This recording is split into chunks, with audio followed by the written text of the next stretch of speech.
বা আলিফ বা আলিফ বা তা সা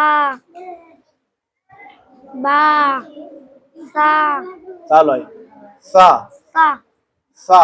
সা বা এবার এই দিক থেকে পড়া তো উল্টো করে। বা সা বা সা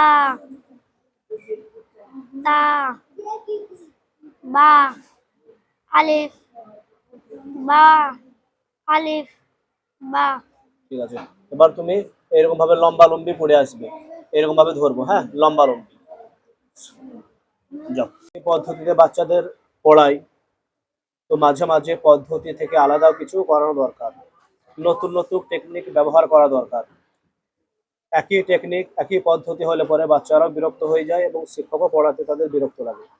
তো এই যে বইটি দেখছেন, এই বইটিতে কিছু অক্ষরকে ওলট পালট করে দেওয়া হয়েছে, বাচ্চাদের যেন হরফ ভালোভাবে চিনে আসে এবং তাদের হরুফ যেন শুদ্ধ আকারে বের হয়, তার জন্য এইরকম একটা টেকনিক ব্যবহার করা হচ্ছে।